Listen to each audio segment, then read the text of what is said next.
અમિત શાહે જમ્મુના પલોરામાં જાહેર સભા કરી હતી. વિધાનસભા ચૂંટણી અંગે શાહની અપ્રત ભરેલી હતી. આ દરમિયાન તેમણે કોંગ્રેસ અને નેશનલ કોન્ફરન્સ પર ફરીથી ઘાટીમાં આતંક ફેલાવવાનો આરોપ લગાવ્યો હતો. શાહે કહ્યું, કોંગ્રેસ નેશનલ કોન્ફરન્સ ગઠબંધન એલઓસી પર વેપાર શરૂ કરવા માંગે છે, જેથી તેમના રૂપિયા આતંકવાદીઓને મદદગારો સુધી પહોંચે અને વિસ્તારમાં ફરી અશાંતિ થાય. જોકે ભાજપ સરકાર છે ત્યાં સુધી આવું નહીં બને.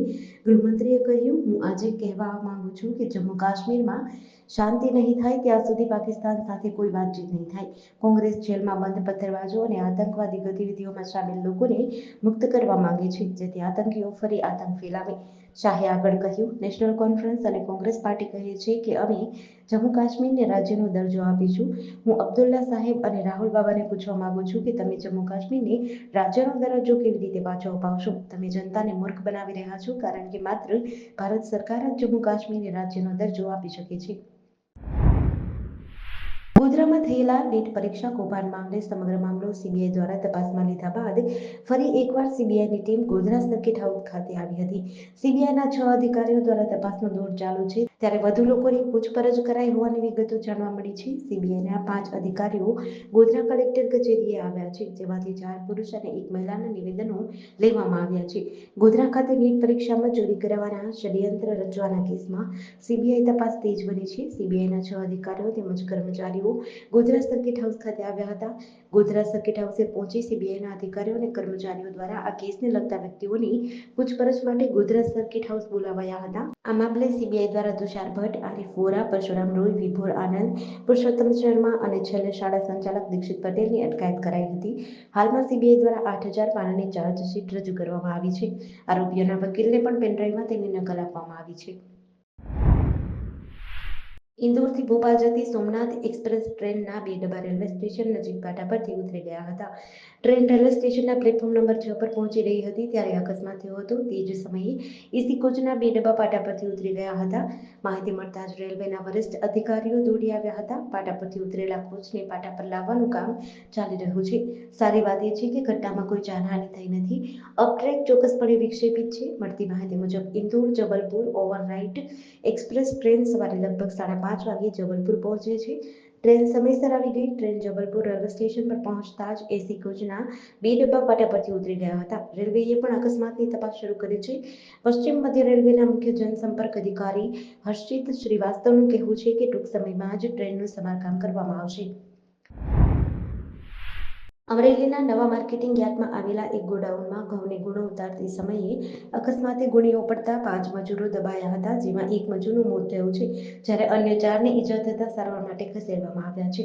અમરેલીના નવા માર્કેટિંગ યાર્ડમાં આવેલા વેપારીના એક ગોડાઉનમાં આજે મજૂરો ઘઉંની ગુણીઓ ઉતારતા હતા. અકસ્માતે ગુણીઓ મજૂરની માથે ધસી પડતા 5 મજૂરો દબાયા હતા, જેમાં 1નું મોત થયું છે, જ્યારે 4 મજૂરો ઈજાગ્રસ્ત થતા સારવાર માટે ખસેડાયા છે. નવા માર્કેટિંગ યાર્ડમાં બનેલી આ ઘટનાના પગલે વેપારીઓ અને અન્ય મજૂરોમાં દોડધામ મચી હતી. અમરેલી નવા માર્કેટિંગ યાર્ડના સેક્રેટરી તુષાર હાપાણીનો સંપર્ક કરતા કહ્યું હતું કે યાર્ડમાં આવેલ વેપારીના ગોડાઉનમાં ઘઉંની મોટી થપ્પી કરવામાં આવી હતી, જે ઉતારતા સમયે આ બનાવ બન્યો છે. છેલ્લા પખવાડિયાથી ગુજરાતમાં મેઘરાજાએ ધબધબાટી બોલાવી છે, ત્યારે રાજ્યના તમામ જિલ્લામાં ધોધમાર વરસાદ થયો છે. આ વરસાદની સાથે પાણીજન્ય અને મચ્છરજન્ય રોગચાળો પણ વકર્યો છે. ઠેર ઠેર વરસાદી પાણી ભરાતા મચ્છરનો ઉપદ્રવ વધ્યો છે. અમદાવાદમાં એએમસીના આરોગ્ય વિભાગની માહિતી મુજબ ડેન્ગ્યુના 688 કેસ નોંધાયા છે અને 3 બાળકીના ડેન્ગ્યુના કારણે મોત થયા છે, જ્યારે ડાયમંડ સિટી સુરતમાં ડેન્ગ્યુના 71 કેસ નોંધાયા હતા અને એક પરિણીતાનું ડેન્ગ્યુના કારણે મોત થયું છે. વડોદરામાં અત્યારે ડેન્ગ્યુના કુલ 198 પોઝિટિવ કેસો સામે આવ્યા છે. જોકે ત્યાં પણ 1નું મોત નોંધાયું નથી, જ્યારે રંગીલા રાજકોટમાં ડેન્ગ્યુના 120 કેસો છે, એકય મોત નથી થયું. અમદાવાદથી આનંદ મોદી અને અનુરસિંહ મકવાણા, વડોદરાથી ધવલ ચૌધરી, સુરતથી સુનિલ પાલડિયા અને જ્યારે રંગીલા રાજકોટમાં પણ ડેન્ગ્યુના કુલ 120 જેટલા કેસો નોંધાયા છે. જોકે એકય મૃત્યુ થયા નથી. ગાંધીનગર આરટીઓમાં છેલ્લા 1 સપ્તાહથી ટુ વ્હીલર ટેસ્ટ ટ્રેક બંધ થઈ જતા અરજદારો ટુ વ્હીલર ટેસ્ટ માટે રાહ જોઈ રહ્યા છે. અંડરગ્રાઉન્ડ વાયરિંગમાં પાણી ભરાઈ જતા સેન્સર ખોટવાઈ જતા ટુ વ્હીલરનો ટેસ્ટ લેવાનું બંધ કરી દેવાની નોબત આવી છે. જોકે શનિ રવિની રજાઓમાં ટેસ્ટ ટ્રેકની મરામતનું કામ પૂર્ણ થઈ જશે તો સોમવારથી રાબેતા મુજબ ટુ વ્હીલર ટેસ્ટ લેવાનું શરૂ થશે. ગાંધીનગર આરટીઓમાં છેલ્લા 1 સપ્તાહથી ટુ વ્હીલર ટેસ્ટ ટ્રેક બંધ થઈ જતા 400 જેટલા અરજદારોની ટુ વ્હીલર ટેસ્ટ માટે રાહ જોવી પડે છે. અંડરગ્રાઉન્ડ વાયરિંગમાં પાણી ભરાઈ જતા સેન્સર ખોટવાઈ ખોરવાઈ જવાથી એક અઠવાડિયાથી ટેસ્ટ ટ્રેક બંધ થઈ ગયો છે. થોડું ઉઘાડ નીકળતા રિપેરિંગની કામગીરી કરવાનું આયોજન હતું, પરંતુ ફરીવાર વરસાદ પડતા રિપેરિંગની કામગીરીમાં બ્રેક લાગી હતી, જેના પગલે છેલ્લા એક અઠવાડિયાથી ટુ વ્હીલરના ટેસ્ટ લઈ શકાયા નથી. ગાંધીનગર આરટીઓમાં દૈનિક 70 જેટલા લોકો ટુ વ્હીલરનો ટેસ્ટ આપે છે, જેને પગલે અંદાજે 400થી વધુ અરજદારો ટેસ્ટ ટ્રેક શરૂ થાય તે પહેલા રાહ જોઈ રહ્યા છે.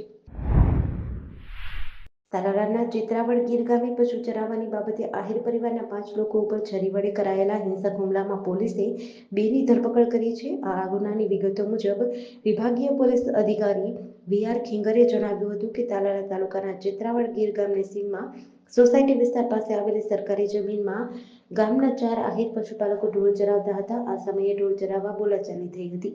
ત્યારબાદ ઝઘડાએ ઉગ્ર સ્વરૂપ ધારણ કર્યું હતું, જેમાં રાજુભાઈ રાણાભાઈ વાઢેર, અશ્વિનભાઈ નારણભાઈ વાઢેર, મુડભાઈ નારણભાઈ વાઢેર, મેરુભાઈ રાણાભાઈ વાઢેર બધા ચિત્રાવડ રહેવાસીવાળાને શરીરના અલગ અલગ ભાગમાં ઈજા થતા ચારેયને સારવાર અર્થે ખસેડાયા હતા. ત્યારબાદ વધુ સારવાર માટે પ્રાઇવેટ હોસ્પિટલે રેફર કરાયા હતા.